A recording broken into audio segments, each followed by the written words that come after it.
prinsip itu bisa ditarik ke masa sekarang juga, Pak. Melihat pemerintah, melihat budaya di luar gereja, pasti ada aja hal positif. Dalam konteks kekristenan kita sendiri, kita selalu pikirin, dulu saya pernah begini, dulu saya pernah begitu, dulu saya pernah berhasil melakukan ini dan itu gitu. Tapi relasi dengan Tuhan itu berhenti di masa remaja atau berhenti di masa pemuda. Pas glory, Tuhan itu bukan Tuhan yang berhenti di Gunung Sinai. Tuhan itu Tuhan yang melanjutkan penyertaannya di Kemah Suci, dan nanti Tuhan akan melanjutkan penyertaannya di Kanaan.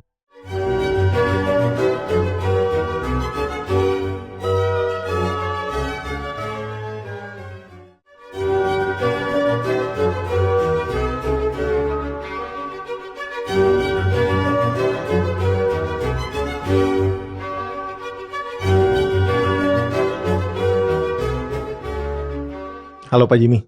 Hey Sam. Halo Denny. Kita balik lagi di Reading the Bible with the Dead. Seperti biasa, pertanyaan pertama. Siapa orang matinya? Siapa orang mati yang akan kita kutip berkali-kali di episode ini?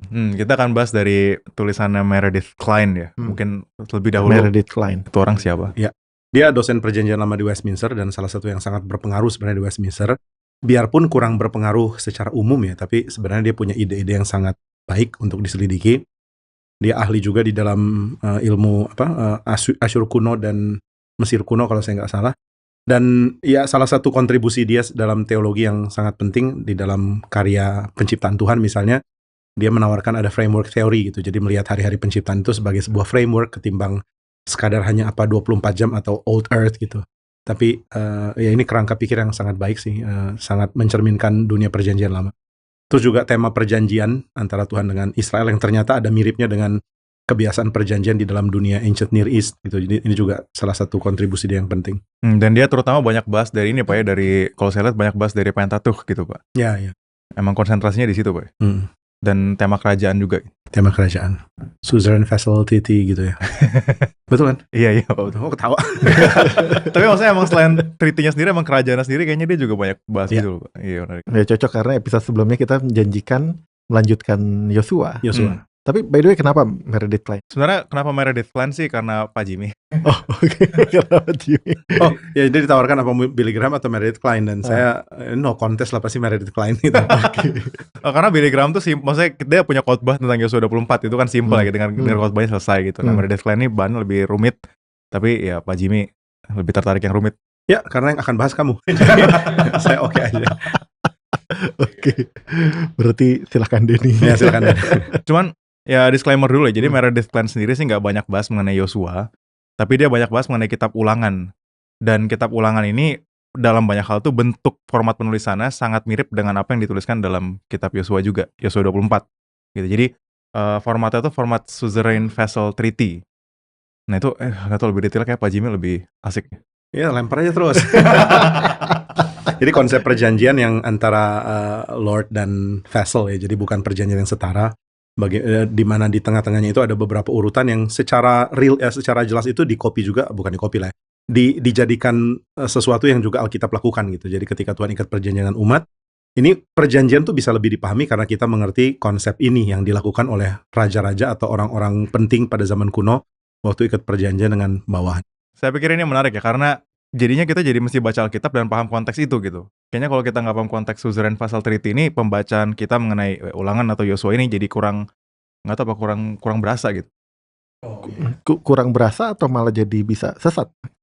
Sepenting apa nih? Mungkin nggak sesat ya, tapi jadi kita nggak dapat apa auranya atau apa konsep yang mendasari konsep perjanjian yang ditulis di dalam kitab Yosua juga gitu. Jadi misalnya di dalam Suzerain Vassal Treaty kan ada siapa yang memberikan perjanjian, ada syarat, kalau dijalankan gimana, kalau ditolak bagaimana. Terus ada ya urutannya harusnya pendahuluan, kemudian setelah itu ada syarat dan lain-lain. Nah pola ini kalau dimengerti membuat kita lebih mengerti membahas atau membaca kitab perjanjian lama. Oh, polanya ternyata begini ya. Jadi kita bisa tangkap ada Tuhan yang menyatakan diri sebagai the sovereign gitu, dia yang bertahta, dan ada pihak yang diajak berelasi dalam perjanjian. Di zaman kuno ini hal yang umum orang banyak tahu, Pak. Ya, di Ancient Near East ya, jadi di dalam timur dekat kuno. Oke, jadi kemungkinan pembaca dari kitab Yosua pun juga mengerti ini. Sebenarnya Suzerain Vassal Treaty ini pertama kali bukan muncul di Yosua ini Pak ya, dan bukan muncul di Ulangan juga bahkan ya. Ya kalau awalnya pasti bukan dari Alkitab dulu, maksudnya itu kan bagian dari tradisi yang udah lebih lama di dalam Ancient Near East. Cuman Alkitab pun menggunakan itu gitu sebagai pesan yang dia pakai, medium yang dia pakai gitu Pak ya. Ya wajar ya, karena budaya waktu itu kan kayak gitu ya, sama. Sama dengan Paulus lah, waktu Paulus tulis surat kan dia ikuti tata cara tulis surat Yunani Romawi, Greco-Roman tradition. Jadi memang ikut Tuhan nggak berarti harus nyeleneh sendiri sih, ikut Tuhan juga berarti mengambil sisi baik dari tradisi, dari budaya. By the way, sorry Pak, itu kayak pembahasan off topik yang menarik sih Pak. Maksudnya Meredith Kline sendiri dalam bagian yang lain waktu dia bahas soal common grace kan dia bahas juga mengenai bahwa orang Kristen tuh dalam banyak hal mengerjakan hal yang sama dengan orang dunia gitu. Kita nyapu lantai nggak beda dengan caranya dunia gitu. Kita ngebersihin kamar mandi nggak beda dengan caranya dunia gitu. Maka waktu kita ngomongin soal kita mau menyatakan Kristus dalam dunia, itu sebenarnya apa yang bikin itu jadi unik gitu Pak, kalau bukan caranya yang beda gitu. Nah ini harus bahas dari Meredith Kline atau boleh dari orang mati yang lain? Kalau Kuyper tuh kasih tawaran yang menarik ya, dia mengatakan bahwa banyak hal itu yang orang Kristen lakukan sebenarnya harusnya adalah melakukan hal yang memang Tuhan mau dilakukan secara umum di kebudayaan. Jadi maksudnya misalnya kalau contoh tadi yang agak ridiculous tuh bersihin toilet gitu. Ada cara umum yang wajar yang akan works gitu, yang akan efektif untuk bersihin toilet dan orang Kristen harusnya lakukan itu, simpelnya gitu.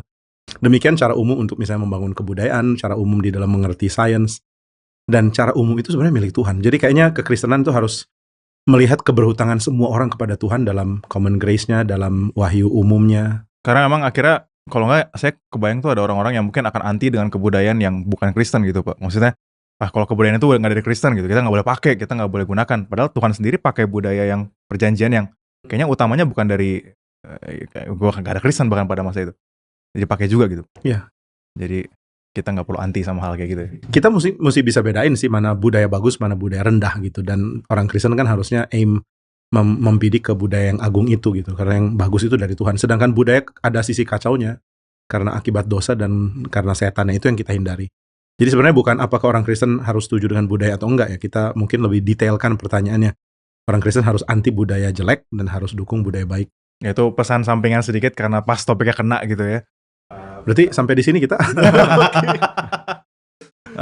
Cuma tambahan sedikit sih, Meredith Kline itu menyoroti juga kalau orang Kristen itu keunikannya terutama dalam hal motivasinya ya. Jadi caranya bisa sama tapi motivasi dan tujuan akhirnya itu beda. Gitu. Jadi itu juga hal yang membedakan kekristenan dengan hal yang lain. Jadi kita nggak perlu cari cara Kristen untuk menabung misalnya, kita pakai cara menabung yang normal oke, tapi motivasinya tuh kemana gitu.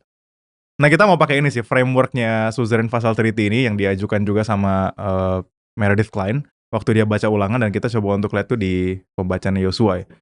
Nah jadi di ulangan sendiri ada beberapa bagian penting dari Suzerain Vassal Treaty nih, perjanjian antara tuan dan budak gitu. Dan vassal, yang dia taklukkan gitu. Ya, dan tuan dan yang ditaklukkan oleh tuan itu gitu. Jadi ada beberapa aspek yang kita mau coba untuk bahas satu persatu ya. Mulai dari pengenalan siapa tuan yang mengikat janji itu, lalu kaitan sejarahnya apa, hubungan sejarah antara tuan dengan si vassal, dengan orang yang ditaklukkan itu, lalu kemudian apa yang tuan itu minta untuk dilakukan, gitu, stipulations gitu, apa yang diminta untuk dilakukan, lalu kemudian nanti ada bagian juga mengenai blessing sama curse ya. Kalau kamu taat maka kamu dapat apa, kalau kamu tidak taat maka kamu akan mendapatkan apa gitu sebagai konsekuensinya. Dan nanti ada pengesahan dokumennya, ya kan, dokumen perjanjian. Dan yang terakhir nanti ada juga penegasan bahwa ini tuh dokumen yang akan berlangsung terus jadi sebuah dinasti, bukan berhenti di satu titik. Nah, pertanyaan pertama Pak, ini kan Musa Pak yang kerjain duluan waktu konteks Israel sebelum setelah keluar dari Mesir. Lalu kemudian kenapa Yosua mesti bikin lagi Pak ada momen-momen mengikat janji kayak gini Pak? Kira-kira signifikansinya apa ya Pak? Pembaruan perjanjian ya, tiap generasi harus ada komitmen yang ditekankan bahwa ini komitmen yang akan melanjutkan. Terus yang kedua pastinya ada periode baru di mana mereka ada di tanah perjanjian dan mereka melanjutkan perjanjian Tuhan yang sebelumnya itu belum fix, belum genap karena belum di tanah perjanjian. Jadi setelah mereka dapat janji itu di padang gurun, sekarang mereka dapat tanah perjanjian dan mereka memulai satu perjanjian dengan Tuhan yang harus diperbarui karena ini adalah penggenapan. Tapi ini bakal terus-menerus diperbaharui terus atau at some point bakal berhenti? Pembaruan akan terjadi di dalam cerita Alkitab. Kita lihat apa yang udah terjadi lah ya, bukan berspekulasi. Akan terjadi karena beberapa peristiwa ya. Misalnya ketika mereka akhirnya punya raja, mereka harus ikat perjanjian lagi. Ketika mereka berontak, mereka bertobat dan mereka ikat perjanjian. Ketika akhirnya mereka dibuang dan mereka kembali, mereka ikat lagi gitu. Dan inisiatifnya selalu dari Tuhan, ya. Inisiatif untuk memulai perjanjian ini ya. Oke. Ya, makanya di dalam era setelah Alkitab hal ini sudah tidak dilakukan lagi, Pak. ikatan perjanjian ini. Ya, tapi kita mengklaim atau memasukkan diri kita ke dalam umat. Misalnya ada tradisi kita, ada baptisan, di mana kita ini bagian dari apa yang sudah janji yang Tuhan sudah berikan kepada nenek moyang kita sebelum kita. Nah, karena emang itu juga saya mau tanya itu sih, Pak. Maksudnya, oke, kita mau bahas mengenai ikatan perjanjian antara umat Tuhan dengan Tuhan di konteksnya Yosua gitu. Tapi terus kalau kita bahas terus kayak asik, kayak seru, tapi terus nggak ada hubungannya sama konteks kita sekarang, kayaknya jadi ngegantung gitu, Pak. Yang penting asik dan seru. Daripada nyambung tapi membosankan. Jadi tagline baru RBWD. Iya. RBWD. Asik Yang dan penting seru. asik dan seru. Oke. Atau cara pikir kayak gitu mengkhawatirkan, Pak ya? Maksudnya harus ada kaitannya sama saya, atau kalau nggak ada jadi nggak relevan gitu. Nggak apa-apa nanya gitu. Cuma kan kita juga harus tahu standar ya. Maksudnya kita tuh berkait dalam apa. Kita nggak bisa misalnya hanya lihat zaman kita, konteks kita, dan mengatakan ini akan nyambung kalau jawab zaman saya loh. Tapi kan juga bisa ada sisi sebaliknya, bahwa kita nyambung karena zaman dulu kita mengerti dan kita lanjutkan gitu. Jadi kayaknya dua sisi ini harus ketemu. Kalau enggak kan jadi ada seperti arogansi zaman gitu. Pokoknya zaman saya adalah yang terbaik dan zaman kuno itu, apalagi zaman itu belum ada iPhone, gitu misalnya. Nah ini sesuatu yang negatif ya. Jadi kita nggak bisa melihat diri kita sebagai pewaris tradisi. Oke, kita masuk ke bagian pertama. Bagian pertamanya itu adalah mengenai preamble ya, mengenalkan kepada kita siapa Tuannya. Jadi kepada umat yang mau mengikat janji ini diperkenalkan siapa Tuannya. Ya, ini di Yosua 24. Di Yosua 24. Nah, Yosua 24 itu langsung di ayat 2 ya, dikatakan, berkatalah Yosua kepada seluruh bangsa itu, beginilah firman Tuhan Allah Israel. Pendek. Gitu. Cuman kita udah take it for granted kali Pak ya, Allah Israel kayaknya udah istilah yang standar gitu. Tapi sebenarnya Allah Israel ini punya muatan yang dalam gitu kan Pak ya. Oh iya dong, karena ini kan mengingatkan lagi kepada peristiwa gede-gede banget. Misalnya para bapak-bapak Israel yang ada sebelum Israel muncul. Lalu peristiwa Israel sendiri yang luar biasa di Taurat gitu. Ini mengingatkan kita akan siapa Tuhan yang tindakannya tuh udah gak kecil gitu. Tindakannya udah luar biasa besar. Lain dengan misalnya ketika Tuhan bawa Israel keluar kan. Dia mengatakan aku akan. Tapi setelah banyak pekerjaan besar Tuhan lakukan ya. Sekarang Yosua tinggal mengatakan kalimat ini dan orang ingat lagi apa yang dulu sudah terjadi. Ya dan betul ya, dan memang tepat setelah diperkenalkan siapa Tuhan ya, Allah Israel. Ya, Allah Israel tuh identitas yang sangat-sangat familiar bagi kita, tapi sebenarnya punya muatan yang dalam. Diceritain langsung di bagian yang kedua dari... Oh ya, mungkin sebelum masuk ada satu poin lagi tentang Allah Israel, bahwa Tuhan kita ternyata Tuhan yang mau mengidentikan dirinya dengan umatnya loh. Jadi maksudnya Tuhan mau disebut dengan nama umat gitu. Jadi identitasnya seperti bergabung. Jadi bisa dibilang kalau kamu menyakiti Israel, berarti kamu misalnya menyentuh biji mata Tuhan gitu. Ada sesuatu yang sifatnya sangat unik dan dekat gitu. Sama seperti kita sekarang kan, Tuhan mengaitkan dirinya ke kita dan menyebut dirinya sebagai juru selamat kita, sebagai milik kita, dan kita menyebut diri kita sebagai Kristen gitu, pengikut Tuhan yang adalah pemilik kita.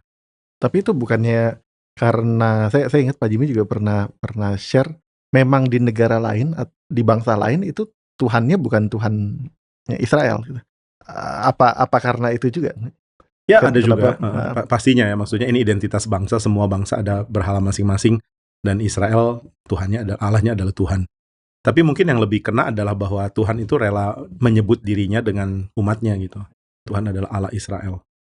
Padahal nggak harus sebenarnya gitu. Karena Tuhan berdaulat sendiri tanpa ada tanpa Israel ada pun Israel. dia tetap Tuhan ya. Ya maksud kita bisa bayang banyak embel-embel yang sebenarnya limpah kan. Maksudnya Allah pencipta langit dan bumi, misal Allah yang berkuasa atas segala sesuatu dan sebagainya. Tapi waktu memperkenalkan siapa yang sedang mengikat janji ini, sesederhana Allah Israel gitu.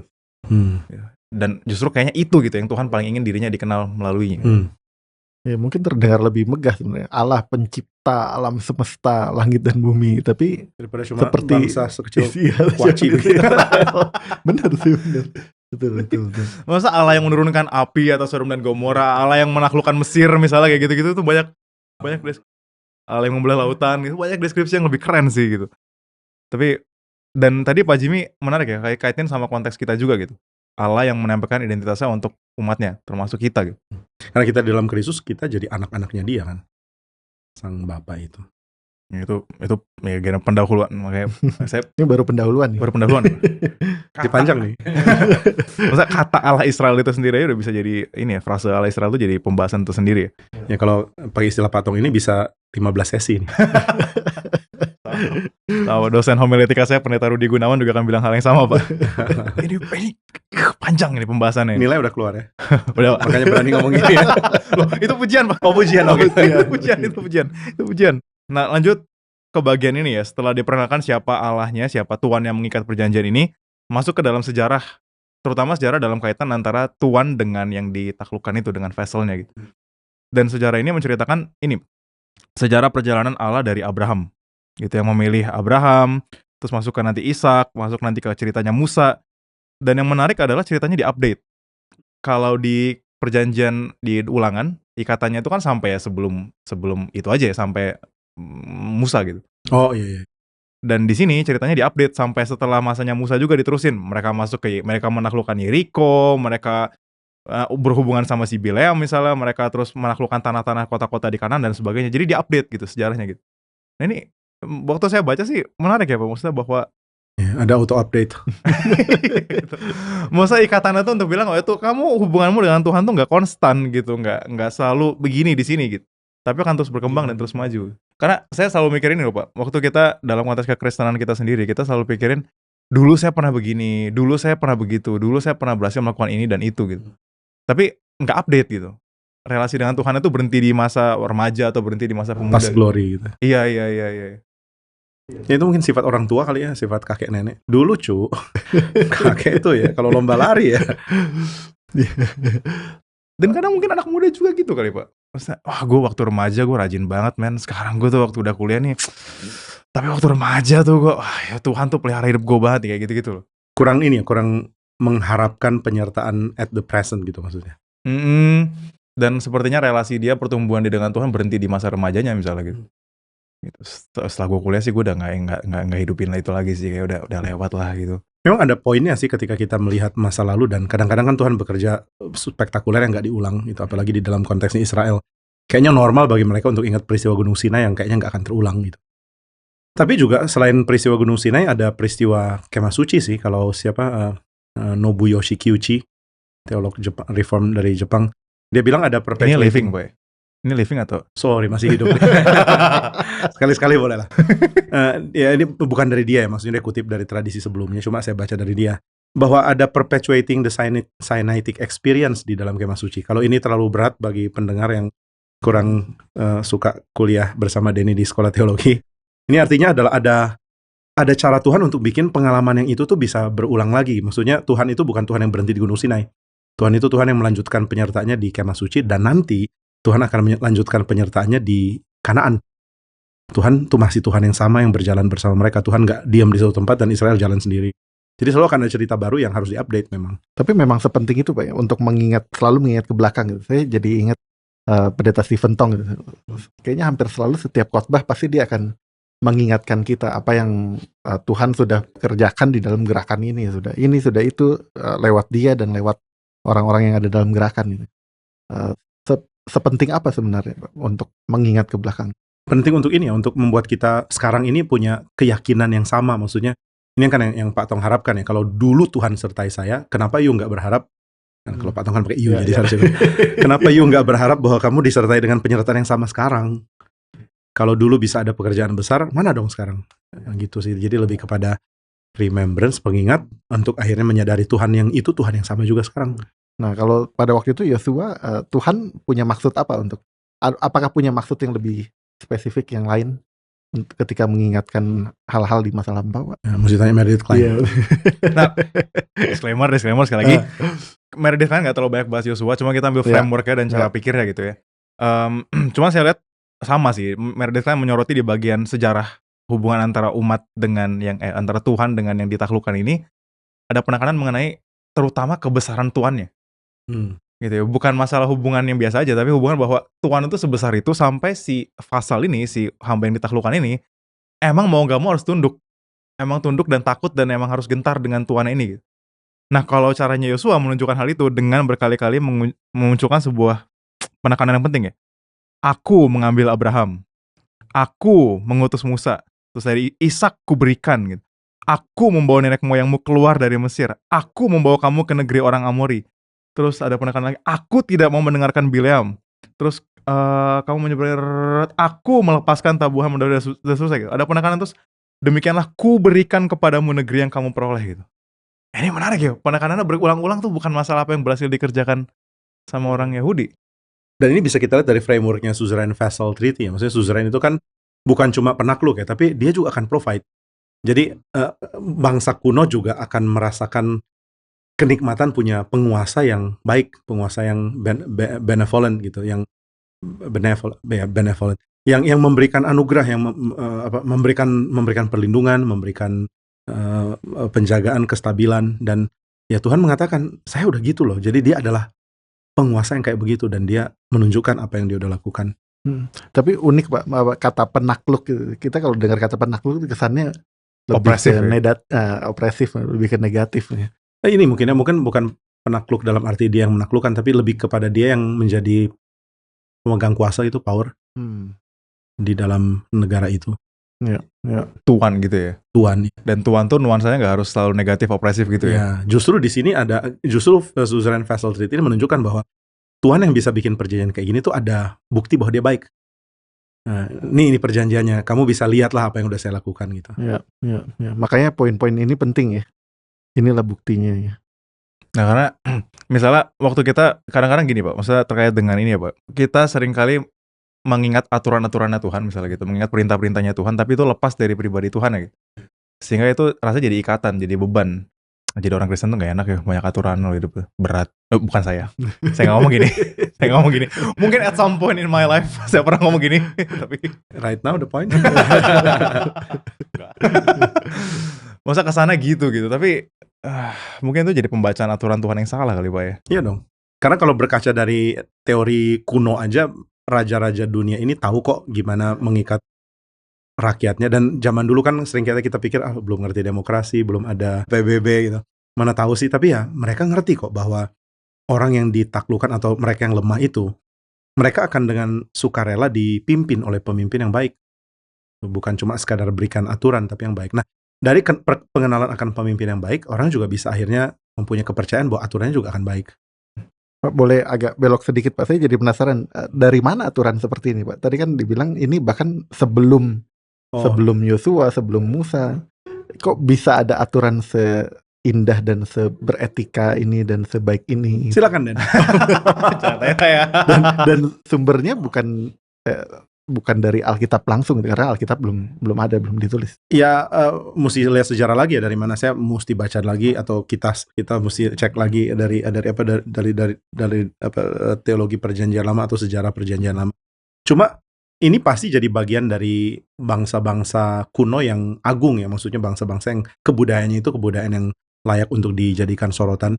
Misalnya ketika orang bicara tentang Timur Dekat kuno, itu kan daerah gede. Pasti nggak akan jauh dari beberapa negara lah, beberapa budaya Mesir kah, atau kemudian Ugaritik, atau kemudian Akadian, atau misalnya Babilonian. Nah, jadi dari situ ada semacam peraturan seperti ini yang meskipun ada variasi, tapi ada kemiripan. Dan ya meskipun kita suka sekali meremehkan dunia kuno dan heran kalau mereka bisa lumayan bijak gitu, tapi fakta itu adalah bahwa mereka ternyata dipelihara oleh hikmat yang Tuhan anugerahkan, dan bisa dibilang nggak ada zaman di mana hikmat itu nggak muncul. Nggak pernah ada zaman di mana hikmat itu absen. Tapi ya kita mesti cari di tempat yang tepat lah. Kalau kita cari satu periode sejarah dan ubek-ubeknya catatan yang kacau, ya kita nggak ngerti bahwa ternyata di zaman itu pun Tuhan bekerja. Bahkan di dalam zaman Abraham kan, ketika kita pikir cuma Abraham yang baik, ternyata juga ada Melkisedek dan juga ada Abimelek. Gitu. Meskipun juga ada Firaun yang waktu itu kacau gitu, tapi ya ada orang-orang oke juga. Iya, itu ini sih, maksudnya kita seringkali punya framework cara berpikir itu yang mikir di luar dari Israel itu semua bangsa tuh barbar gitu Pak, yang namanya Sodom dan Gomora lah, yang namanya Mesir kan jahat banget kayaknya di mata kita. Asyur, Babel. Yang lebih nihilis bahkan bilang Israel juga jahat, udah nggak ada harapan. Cuman maksudnya cara pandang kayak gitu justru cara pandang yang agak mengkhawatirkan ya. Iya, karena nggak percaya bahwa Tuhan itu menopang sejarah, dan dia benar-benar menopang loh. Tuhan tetap bekerja di dalam periode kuno, sekarang, dan nanti sampai seterusnya. Dan prinsip itu bisa ditarik ke masa sekarang juga Pak. Iya. Termasuk melihat pemerintah, melihat budaya di luar gereja. Iya, ada hal pasti baik. ada aja hal positif gitu yang bisa kita ambil. Meskipun jangan jadi naif dan bilang semua baik, oke. Tapi juga ya lihat ada penopangan Tuhan ya. Iya, kalau Meredith Kline juga, nah di bagian ini Meredith Kline berasa gitu ya.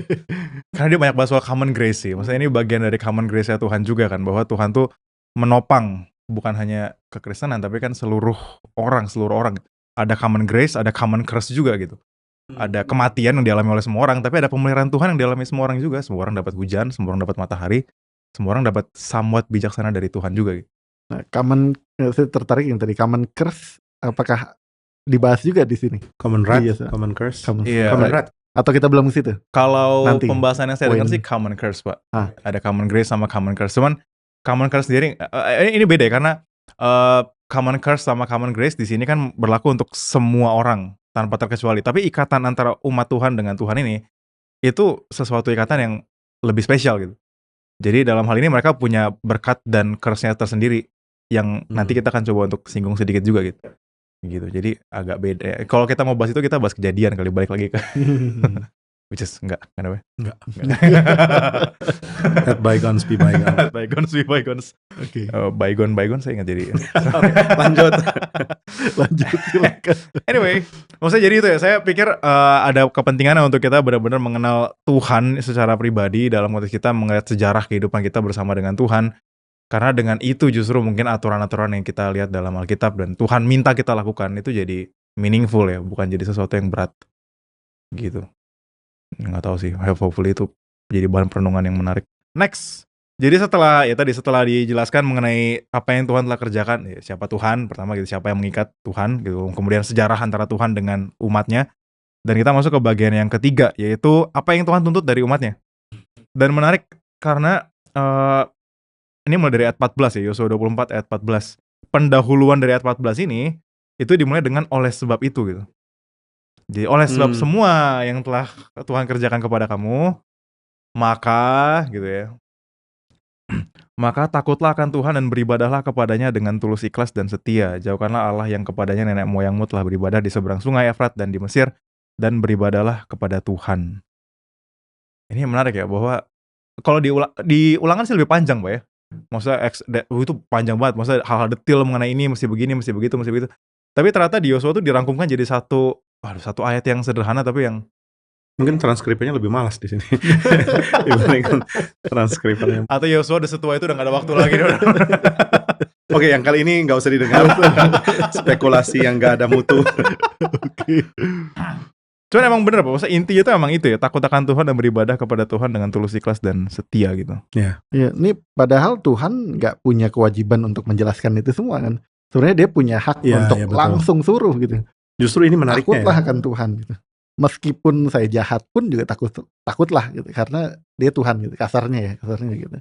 Tapi justru ini uniknya. Jadi di dalam budaya kuno kan ada kerajaan-kerajaan yang brutal, yang pemimpinnya itu despotes bersifat tirani itu, bersifat opresif.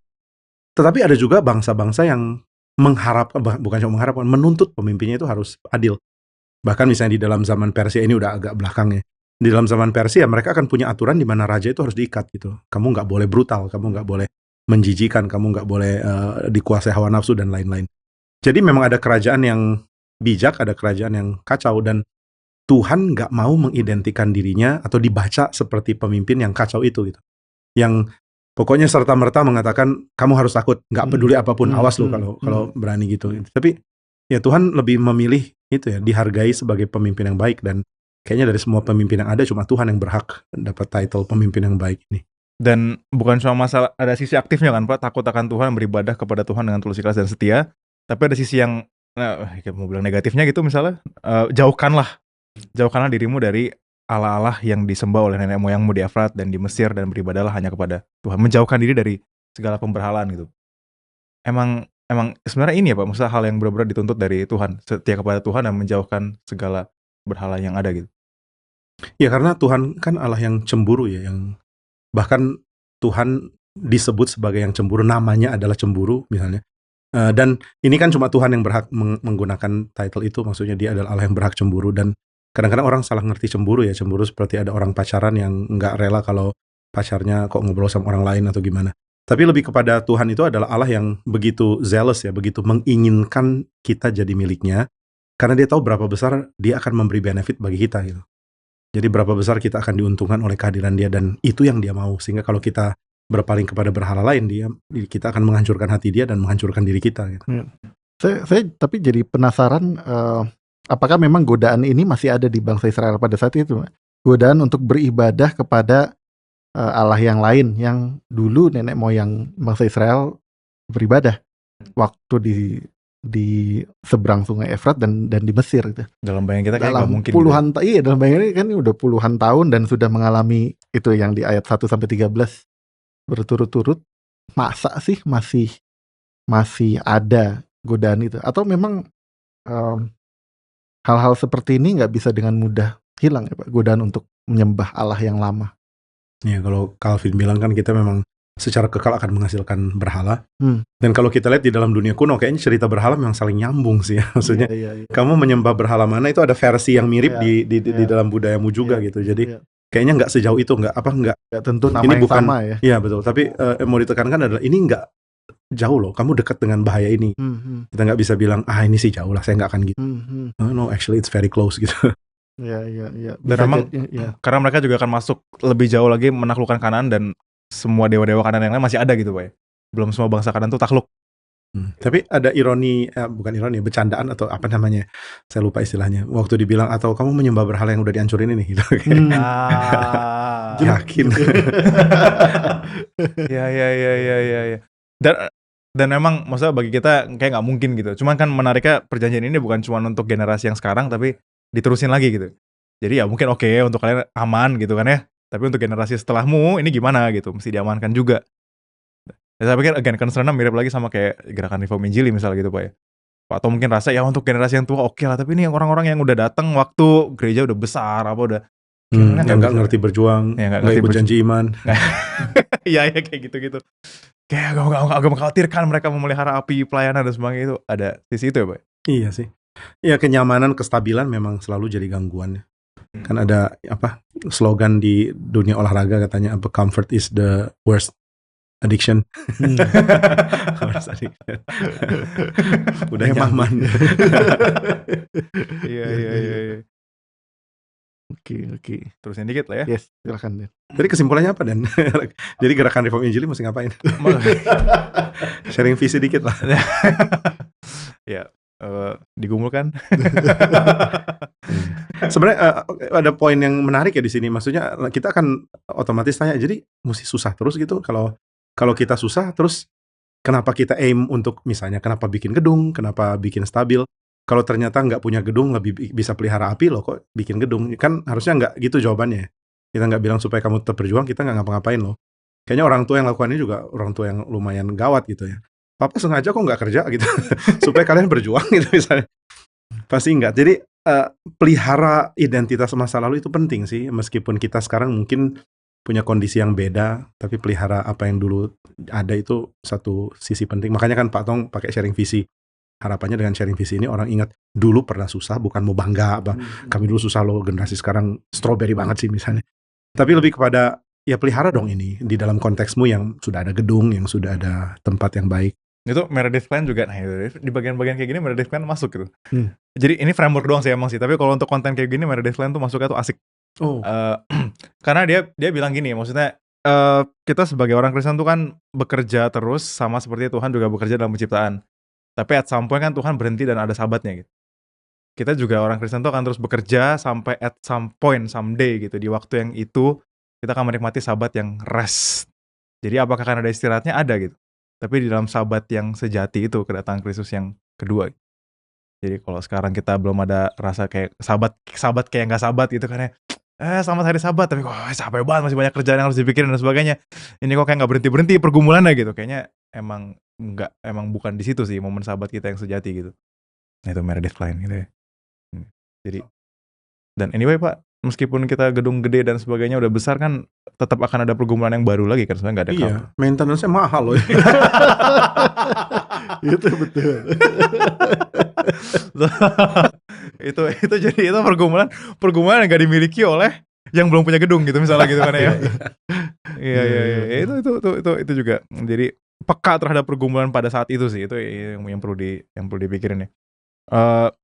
Cuma kalau kita boleh terusin sedikit ya Pak? Boleh. Kalau kita terusin di ayat 15, ini ayat 15-nya bagi saya menarik sih. Karena tetapi jika kamu anggap tidak baik untuk beribadah kepada Tuhan, ini Yosua tuh tanya ke orang gitu. Ditantang. Gitu. Siapa yang mau suruh angkat tangan gitu maksudnya gitu. Saya rasa nggak baik. Pilihlah pada hari ini kepada siapa kamu akan beribadah gitu. Ya bersenjata semua. Siapa yang nggak mau beribadah sama Tuhan? Ayo. Setelah semua deskripsi ini Yosua tanya tuh siapa yang nggak merasa ini baik, terus saya gimana jawabnya gitu. Saya mau jawab iya pun nggak. Yosua bilang ngakui sekarang gitu supaya kamu pergi beribadah dengan Allah lain itu, tapi aku dan keluarga aku akan beribadah kepada Yahweh. Tapi unik ya Pak, unik dan menarik. Sepertinya perjanjian ini nih seperti ada unsur persuasinya gitu, seperti dibujuk kayak tanpa paksaan sama sekali gitu. Bahkan apalagi ya, ini ekstrimnya di ayat 15 ini dijabarin satu-satu dengan sabar, dikasih bukti, dikasih tahu apa yang harus dilakukan, dan seperti dikasih pilihan. Ini yang menarik ya, ada pola yang mirip. Ini saya bukan ahli sejarah kuno sih, tapi ada pola yang mirip ketika sebuah kerajaan baru menaklukkan kerajaan lain gitu. Jadi seolah-olah ditekankan, kamu mau pilih raja yang lama, yang ini nih, yang lagi menyembah kaki saya ini loh, atau mau saya jadi penguasamu? Siapa orang bodoh yang bilang dia? Tapi emang nuansanya gitu kali Pak, benar ya? Kamu pilih Allah yang saya hukum, saya matikan itu Allah Mesir yang udah dibantai itu gitu. Wah itu. Jadi emang dibangun dengan ya sebenarnya ekspektasinya jawabannya emang itu kayak no contest gitu Pak gitu ya. Jadi kayak retoris ya Pak ya. Akhirnya beautiful rhetoric. Beautiful rhetoric. Iya beautiful rhetoric sih benar. Coba kalau dia ngomong sebelum perang ke Yeriko misalnya, kamu mau pilih mana? Tunggu. Ya Mesir tapi Yeriko temboknya gede ya. Bagus juga loh. Iya. Sebenarnya dalam konteks kita juga ada pertanyaan yang mirip kali Pak ya. Maksudnya kita mau anyway, Billy Graham kan khotbahin bagian ini juga ya. Choose gitu, pilih. Kamu mau pilih di sisi yang mana, menyembah kepada Allah atau menyembah kepada whatever itu gitu. Tapi ini menarik Pak. Tuhan itu mempermudah kita untuk memutuskan jadinya Pak. Kan kadang-kadang buat orang galau ini Pak. buat orang. Kalau lu di sini aja masih galau kebangetan. Bener sih. Tapi kayak yang tadi candaannya itu seperti Tuhan memperlihatkan nih raja-raja dewa-dewa yang lain udah gugur, sudah hancur. Tapi mungkin ada banyak kondisi di mana dewa-dewa yang lain atau tanda kutip dewa-dewa yang lain tuh masih terlihat menarik dan berdiri kokoh gitu, sehingga sulit untuk memutuskan. Tapi dalam konteks ini untuk umat Israel, Tuhan mempermudah keputusannya. Ini yang jadi arc story-nya cerita utamanya. Jadi misalnya suatu saat lagi nanti Israel udah stabil di Kanaan lalu dikunjungi sama orang-orang Asyur atau orang-orang dari Mesir lagi dan memperkenalkan dewa lain, harap cerita ini di play balik gitu, playback gitu, diputar lagi. Oh janganlah, nanti ini nasibnya akan sama loh. Iya. Dan sebenarnya itu dalam konteks kita juga sangat membantu kita untuk ini ya sebenarnya ya kalau bisa dibilang berfokus kepada Tuhan gitu Pak. Maksudnya untuk kita nggak gampang bergoyang ke sini atau ke sana meninggalkan Tuhan karena ini atau karena itu gitu. Itu seharusnya itu membantu sih. Iya. Maksudnya ya beda no contest kan se-obvious itu gitu pilihannya gitu. Ayolah come on gitu. Masa masih mau mikir sih? Gitu. Ya, ini teguran untuk banyak orang juga mungkin ya yang masih meragukan Tuhan gitu. Kok bisa-bisanya lo meragukan Tuhan gitu. Udah sebegitu banyak kisah di dalam Alkitab dan bahkan mungkin yang Tuhan sudah kerjakan dalam diri dia dalam konteks hidupnya. Tapi tetap kok bisa ragu gitu. Lihatlah bangsa Israel ini. Maksudnya ada banyak aspek kali Pak. Maksudnya saya pikir misalnya kalau orang rasa gue udah banyak tahu cerita Alkitab loh. Kadang-kadang banyak tahu itu kan tetap ragu. Ilusi ya. Kita cuma rasa familiar sama cerita Alkitab aja sih. Kita nggak benar-benar tahu isinya apa gitu kan ya. Mungkin kalau mendalami kebenaran isinya baru kita benar-benar tergerak gitu. Saya sih mikir ada aspek itu juga ya. Kalau udah ikut kelas Bu Ina baru tahu. Banyak saya belum tahu ya. Kok dulu pede banget ya. Saya itu baru pengalaman ikut kelas Pak Henry itu. Cuman Pak, untuk konteks bangsa Israel kan dikasih tahu pengalamannya bangsa Israel. Kalau konteks diri kita sendiri, sepenting apa pengalaman Pak? Atau sebenarnya kita nggak butuh pengalaman? Lihatlah pengalaman umat Israel di masa lampau. Itu gimana? Kita akan perlu tadi arc story-nya, maksudnya cerita utama, dan cerita utama itu pasti dari Alkitab, tapi juga di sejarah dan juga di hidup kita bisa ada cerita-cerita utama ini sih. Cerita yang kita refer lagi. Ya? Kombinasi. Dan yang sulit itu kalau kita maunya cerita kita terutama gitu Pak. Kita nggak mau sempit banget jadinya. Ya Alkitab ya Alkitab lah, tapi saya gitu. Atau ya Martin Luther lah, tapi saya gitu. Termasuk sejarah gereja juga kan Pak, sebenarnya bukan. Iya gitu. Ya, hidup kita jadi sesempit itu sih. Menarik ya. Seno kontes itu ya, saya juga baru ngeh sih. Dan kamu narasumbernya luar biasa. Akan saya ambil frameworknya. Gitu. Tapi masa pemaknaan ayat-ayatnya ini kita emang benar-benar ya coba untuk hayati gitu ya. Dan ya ayat 16 lah ya. Ayat 16 tuh langsung jawabannya Israel expected lah jawabannya. Jauhlah daripada kami meninggalkan Tuhan untuk beribadah kepada Allah lain. Asik gitu kan ya. Jauhlah gitu. Mungkin gitu. Apa itu omong kosong? Mana gitu. mungkin kami gitu loh. Dan menariknya ini di ayat 17 dan 18 mereka gak berhenti di jauhlah aja gitu. Mereka bener-bener bilang ya Tuhan tuh udah kerjain banyak hal di tengah-tengah kami dan nenek moyang kami gitu. Gak mungkin gitu kami beribadah kepada Allah lain. Dialah Allah kita gitu. Jadi yang Tuhan bilang dalam sejarah sebagai sejarah pekerjaan Tuhan, mereka pun juga mengamini itu gitu. Ya itu semua benar dan kami mengamini itu sebagai sejarah kami gitu. Itu kadang-kadang jawaban saya sih waktu baca sih jawaban kepedean kali Pak ya. Iya, kita semua merasa ini kayaknya endingnya nggak bagus. Tapi menariknya bagus ternyata ya. Ya bukan cuma kita sih yang ngerasa itu nggak bagus Pak. Masa kita merasa meragukan jawaban mereka gitu. Karena Yosua pun mana mungkin sih kalian tampang begini. Karena Yosua 19 tuh bener di Yosua 24 ayat 19 Yosua bener bilang, tidaklah kamu sanggup beribadah kepada Tuhan sebab dialah Allah yang kudus, dialah Allah yang cemburu, ia tidak akan mengampuni kesalahan dan dosamu. Ya Yosua bilang gak sanggup kamu sih. Tapi surprisingly orang Israel tuh ngotot gitu. Tidak gitu ya 21, hanya kepada Tuhan saja kami akan beribadah. Ini mirip-mirip kayak kalau lagi diteguhkan CD gitu. Apakah kamu ya dengan segenap hatiku gitu ya. Terus yang nanya dalam hati, Iya kesannya gitu kali ya dengan segenap hatiku. Saya nggak gitu loh. Baru mau nanya. Iya dengan segenap hatiku. Masa sih enggak lah, nggak mungkin gitu lah hidupmu lah kayak gitu. Ini sampai jawab 2 kali bukan? Iya loh sampai yang menarik Yosua yang mau melakukan mereka gitu. Ya. Dan endingnya beneran setia. Ya kalau di kitab Hakim-Hakim sih setelah mereka mati ya grup baru ini Israel. ya, maksudnya grup ini tetap setia ya. Ya gitu kan ya? Iya betul Pak. Di Yosua 24 ayat 31 itu deskripsinya. 24 ya, oke. Deskripsinya tuh ini sih orang Israel tuh beribadah kepada Tuhan sepanjang zaman Yosua dan sepanjang zaman para tua-tua yang hidup lebih lama daripada Yosua dan yang mengenal segenap perbuatan yang dilakukan Tuhan bagi orang Israel ya. Bukan omong kosong. Bukan omong kosong. Mereka sangat setia dengan janji mereka. Mereka cuma payah dalam mendidik anak aja sih. They're so lousy at it. Mungkin kita juga begitu kali ya. Itu actually the issue ya Pak ya. Karena emang benar ya Pak. Maksudnya mereka setia betul-betul. Semua yang bilang iya dan benar-benar iya gitu. Tapi masalah di hakim-hakim nanti adalah generasi berikutnya ya. Yang tidak mengenal Yosua. Iya, saya jadi makin sedikit lebih mengerti kenapa Pak Tong sampai bela-belain bikin speak berseri-seri gitu. Iya, dan muncul tiba-tiba di bulan apa yang tadinya nggak ada tiba-tiba ada lagi. Speak bagi generasi muda gitu ya. Sepenting itu ternyata. Karena memang sejarah membuktikan ya jatuhnya di situ. Yang menarik kalau kita lihat cerita Alkitab yang mau berkomitmen untuk mendidik anak peduli kepada generasi berikut. Tuhan kasih jalan loh selalu. Yang memang nggak peduli ya sudah gitu. Jadi kayaknya memang bukan karena kekuatan kita sih, cuma kalau kita punya concern bahwa generasi muda itu penting, ya Tuhan akan berkati. Ya. Tapi bagaimana kita maksudnya memikirkan mengenai mendidik anak ya, mendidik generasi selanjutnya gitu Pak. Kayaknya lewat ceramah doang kan mungkin nggak cukup ya. Karena mereka juga lewat pengalaman, lewat hidup dan sebagainya. Lalu kita bagaimana berbagian dalam pendidikan itu Pak kepada generasi muda gitu? Pertanyaan sulit ya. Yang pasti teori harus ada ya, maksudnya kita mengajar supaya orang mengenal Tuhan. Tapi juga yang kedua sebenarnya mencicipkan Injil ya. Kalau di Israel kan mencicipkan Taurat itu manis dan anak-anak dikasih madu beneran. Sehingga waktu mereka makan madu, enak ya. Taurat juga kayak begitu gitu. Jadi mereka mulai belajar untuk menikmati Taurat. Kayaknya salah satu unsur paling penting dalam pendidikan untuk mengenal Tuhan adalah bagaimana menikmati Tuhan. Karena kalau orang tua bisa menikmati Tuhan dan mengajak anak-anak untuk menikmati Tuhan, itu kan yang namanya transfer iman. Tapi yang sering kali terjadi ya tadi yang Denny bilang juga ya, kita pikir dalam tatanan pengetahuan aja udah cukup. Saya udah kasih tahu anak udah hafal Heidelberg Catechism, dan mereka sudah cukup familiar dengan Alkitab. Ya itu satu hal sih, tapi mencicipkan kebaikan Tuhan yang kita sendiri nikmati itu yang kadang-kadang kita miss.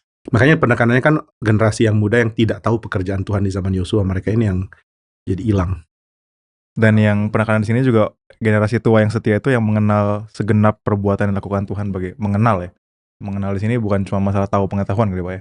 Mengalami juga gitu kan. Atau polanya Yosua perlu kita tiru di rumah mungkin Pak. Jadi kasih berhala tunjuk dihancurin terus, ceritanya, lu mau ya, pilih mana? lu pilih mana? Berhala modern kan TV, TV dihancur. Tentunya sebelumnya menunjukkan karya Tuhan, Karya Tuhan kerjaan dulu, Tuhan. Tapi nanti yang ngancurin TV-nya bukan Tuhan tapi kita kan ya. Jadi anak tunduk sama kita kayak bukan sama Iya, iya, iya. kamu mau tunduk sama papa yang menghancurkan TV ini atau sama TV-nya gitu. Iya. Tapi ini pergumulan yang nggak gampang ya Pak. Bahwa ya maksudnya Tuhan ya mungkin jadi penghiburan buat orang tua yang kesulitan mendidik anak juga misalnya gitu Pak. Jadi penghiburan maksudnya Yosua aja gagal kok, tenang lalu gitu. Nggak tahu ada sisi itunya nggak sih, maksudnya nggak juga.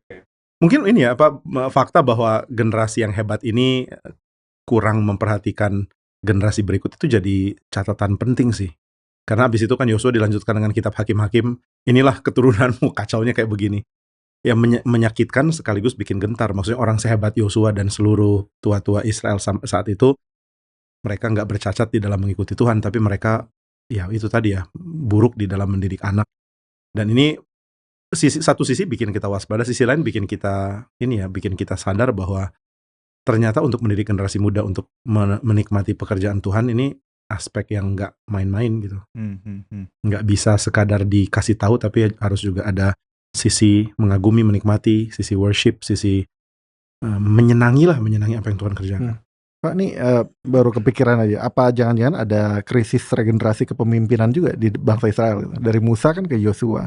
Dari Yosua nggak ada yang nggak ada lagi gitu. Apa itu juga jadi sumber masalah Pak? Saya mesti pelajari lagi lebih dalam, tapi kalau seingat saya, nanti Denny bisa koreksi kalau salah ya, bahwa Tuhan itu memang berencana untuk membuat ada stabilitas imam di dalam kepemimpinan Israel. Jadi memang harusnya nggak muncul orang lagi, tapi jadi stabil di imam. Karena di Taurat kan memang tekanannya kepada bagaimana imam-imam ini akan memimpin. Iya. Dan at some point itu udah cukup berhasil karena tua-tua yang mengikuti Yosua semuanya setia gitu Pak. Iya. Ya udah jadi ada super timnya gitu. Nggak ada super tim juga kali ya. Faithful team. Cuma bagian-bagian selanjutnya ini menarik karena Tuhan tuh tuntut sesuatu untuk dilakukan, tapi terus ada sebenarnya ada blessing sama ada curse-nya juga di bagian yang keempat gitu. Jadi ada berkat bagi yang setia, ada kutukan bagi yang nggak setia. Berkatnya sih obvious ya, semua hal yang udah dikerjain itu kita bisa menikmati keamanan, ketentraman dan sebagainya. Cuman kutukan ini yang menarik gitu. Karena di ayat 20, di Yosua 24 ayat 20 tuh dibilang, apabila kamu meninggalkan Tuhan, curse kan ya, dan beribadah kepada Allah asing, maka ia akan berbalik daripadamu dan melakukan yang tidak baik kepada kamu serta membinasakan kamu setelah ia melakukan yang baik kepada kamu dahulu. Jadi waktu blessing, ia melakukan yang baik kepada kamu, curse-nya kalau kamu nggak setia, dibinasakan. Itu agak ekstrim ya Pak, maksudnya benar-benar antara kayak hidup dan mati gitu. Blessing itu hidup, berarti curse-nya itu mati gitu kesana aja. Gimana ngeliat ini Pak ya? Kan udah sempat dibahas kan, orang Kanaan aja digituin. Maksudnya orang Kanaan melanggar dan mereka dihancurin. Jadi kita expect Tuhan akan bertindak sama sih. Ya waktu kita yang jadi meninggalkan Tuhan, kita yang unfaithful gitu Pak ya. Sebenarnya kalau ngebayanginnya dalam konteks hari ini kayaknya agak susah ya Pak ya. Kenapa? Saya unfaithful sama Tuhan pun kayaknya saya nggak akan kena mati atau dibinasakan Tuhan, kayaknya jauh lah dari itu gitu Pak. Yakin. Nggak akan ada sebuah negara yang tiba-tiba menyerbu kita gitu. Misalnya gitu. Karena tidak setia. Tapi ya waktu kita lihat Israel nggak setia juga kan nggak langsung terjadi terus gitu. Maksudnya kadang-kadang Tuhan sabar sampai berapa generasi.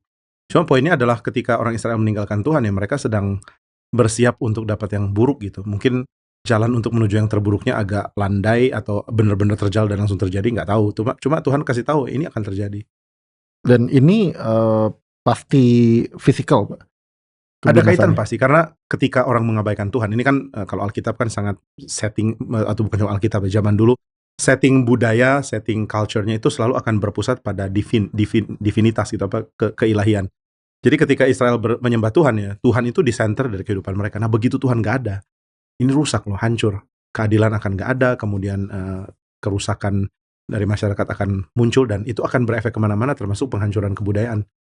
Agustinus di City of God kan mengingatkan bahwa kerajaan-kerajaan yang akhirnya dipimpin raja yang cuma melampiaskan kesenangan, yang nggak mau kerja, nggak adil, jahat, ya akhirnya hancur loh. Hancurnya total. Semua aspek dikotori oleh kekacauan. Iya, dan Meredith Kline juga menyoroti itu ya. Maksudnya umat Tuhan tuh berbagian dalam menjadi sarana common grace-nya Tuhan untuk memelihara supaya dunia itu nggak sehancur itu gitu. Jadi waktu akhirnya umat Tuhan yang harusnya memelihara dunia ini pun ikut hancur, ya kehancuran itu jadi benar-benar kehancuran yang fatal gitu, kehancuran yang serius gitu. Tapi kita bisa expect itu. Maksudnya gini, Pak. Kalau saya nggak setia dalam kehidupan Kristen saya sekarang, terus orang tuh bisa tegur saya, "Dan lu tuh bakal kena kutukan Tuhan kalau lu terus-terusan hidup kayak gini," gitu. Oh, bahasa lugasnya gitu ya, kamu bisa kena kutukan Tuhan. Atau bahasa lebih lunaknya misalnya, apapun yang kita lakukan nanti efeknya akan gimana, kan sama aja. Misalnya apa, males ya, nanti kamu akan dikeluarin dari STT, kemudian habis itu nggak bisa balik lagi ke SKC. Ini contoh aja bukan? Dan hidupmu akan hancur gitu ya. Ada yang langsung to the point finalnya aja, ada yang lihat step by step-nya. Tapi kan ya itu sesuatu yang akan terjadi lah ya ketika kita meninggalkan Tuhan. Karena waktu disortir step by step tuh kita nggak rasa itu Tuhan yang kerjain sih, kita rasa itu konsekuensi logis aja gitu, Pak. Tapi kalau langsung dibilang, "Tuhan yang kutuk kamu," mati saya, Pak. Iya, dan konsekuensi logis itu karena ada logos.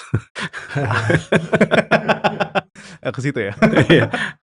Iyalah, Yohanes 1. Jadi maksudnya sebenarnya kita fair ya untuk kita bilang hal yang sama, dan termasuk untuk kita yang setia gitu, Pak. Kamu Iya memang. Tapi zaman ini kan zaman yang lebih lihat bukan penyebab ya, step by step dari pekerjaan Tuhan itu harus di breakdown lah. Kalau cuman sekadar ngomongin langsung begitu juga nggak kena mungkin kalau zaman sekarang ya. Kalau kamu kayak gini dikutuk Tuhan loh nanti. Itu ketika kita breakdown kutuk Tuhan bisa kayak apa aja baru kita nyadar, bener loh gitu. Tapi kalau nggak di breakdown kayaknya agak susah zaman ini dengerin kayak gitu. Iya ya, Kak. Termasuk maksudnya ini, Pak, kalaupun untuk orang-orang yang setia juga kita bisa dorong mereka untuk setia karena kamu bisa menikmati berkat Tuhan dalam kesetiaanmu kepada Tuhan gitu. Itu saya kadang suka takut mau ngomong gitu ke orang, takutnya nanti jadinya nyari berkatnya bukan nyari Tuhannya gitu. Oh, maksudnya lu pengen upah sih ya? Iya gitu. Tapi ya nggak expecting upah kan nggak selalu salah ya. Maksudnya bukannya kita cuma bertindak demi upah, tapi kita tahu bahwa perbuatan kita tuh ada konsekuensi dan itu oke sih.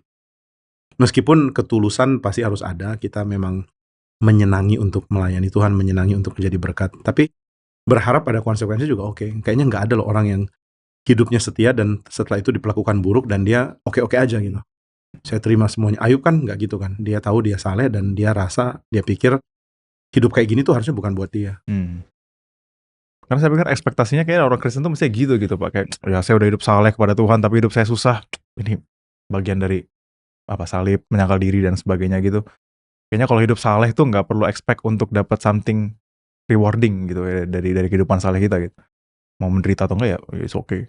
Harusnya berhak menuntut ya, cuma jangan sampai salah apa yang jadi reward memang ya. Kalau melayani berarti apapun yang saya mau saya dapat ya, kayaknya enggak gitulah ya. Kalau saya rajin melayani enggak mungkin jomblo lagi. Tergantung kamu lah, pendekatan lah segera gitu. Tapi intinya kan kita mesti tahu apa yang Tuhan janjikan sebagai reward ya. Shalom yang Tuhan janjikan, damai sejahtera itu kan ada banyak aspek. Dan aspek yang Tuhan mau kasih tahu ya, yang Tuhan mau beri, yang itu yang kita soroti kayaknya. Iya. Jadi rewardnya juga, ya betul sih. Kalau kita kembali ke Ulangan nanti masalah berkat sama kutuk berkata itu kan cukup detail ya. Tuhan menjabarkan berkat yang bukan semua maunya kita ya sebenarnya gitu. Jadi berkat yang Tuhan kasih sesuai dengan apa yang Tuhan memang tentukan di awal. Oke. Di bagian terakhir dari susunan Vessel Treaty, siapa yang mengikat janji, konteks sejarahnya, hubungan sejarahnya apa yang dituntut, lalu ada blessing sama ada curse. Yang kelima bukan yang keenam, yang kelima dulu. Yang kelima tuh ada pengesahan dari dokumen perjanjian gitu. Ada ratification gitu. Dan dalam konteks ini ratification ada dua aspek. Yang pertama adalah bahwa mereka mengatakan, ya itu di ayat 22 ya, kamulah saksi terhadap kamu sendiri. Dan di ayat 23 mengatakan, ayat 22 masih mengatakan, ya kamilah saksinya. Jadi ada saksi mata dari perjanjian ini, yaitu mereka sendiri. Dan yang kedua tuh ada, ini mirip kayak ini loh Pak, waktu Musa bawa 2 loh batu gitu. Ada catatan juga mengenai perjanjian ini gitu, dalam dokumen tertulis gitu. Jadi ada saksi mata, ada dokumen tertulis, pengesahan gitu. Nah kalau untuk kita sendiri, saya kepikir ini sih Pak, langsung Pak. Kalau saksi mata saya kebayang, maksudnya kita percaya kepada Tuhan, saksi matanya adalah baptisan misalnya gitu. Ada banyak orang yang melihat. Tapi kalau dokumen tertulisnya, apa? Berarti surat CD, surat.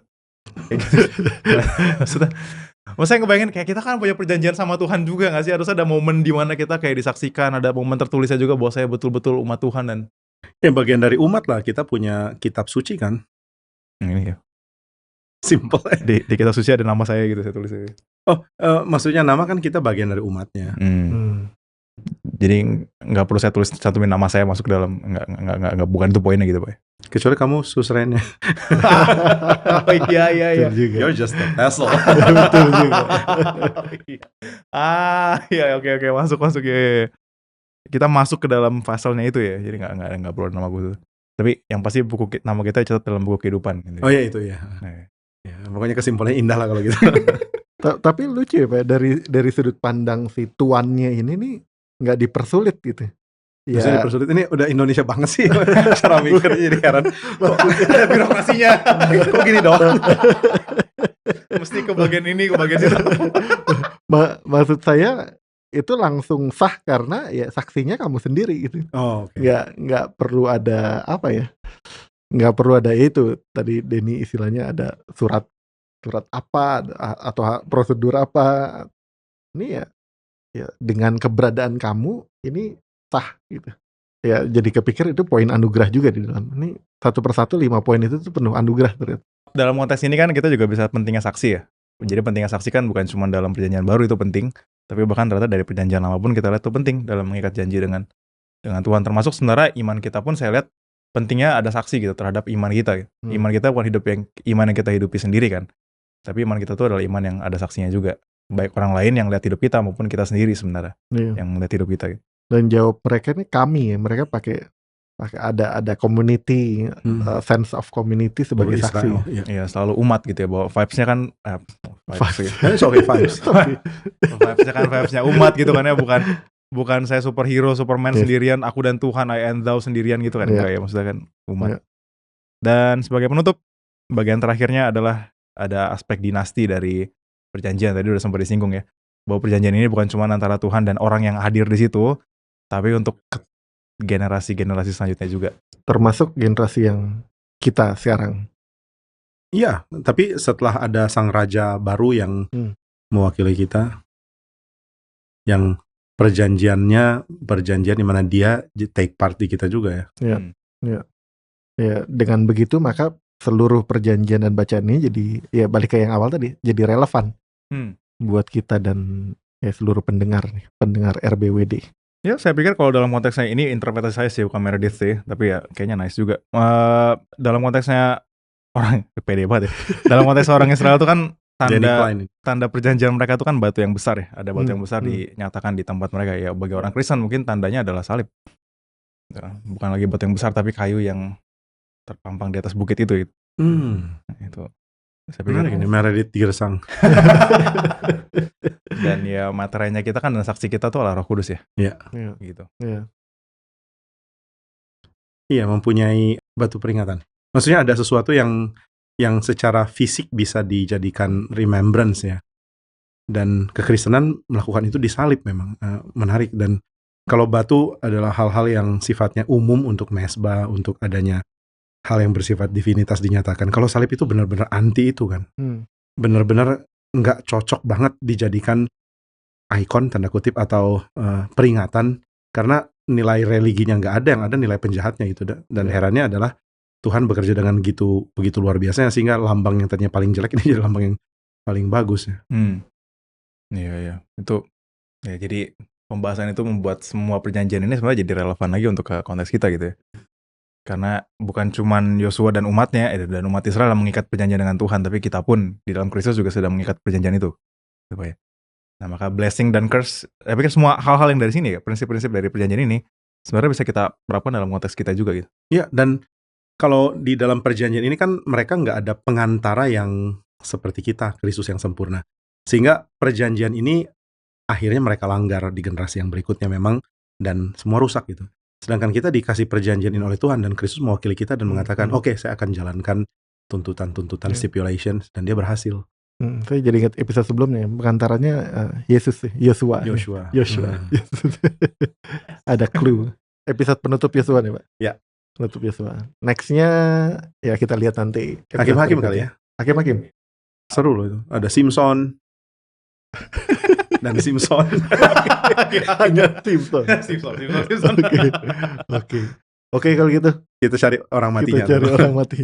Thank you sekali lagi Pak Jimmy. Thank you Sam. Thank you Denny. Thank you Pak. Thank you.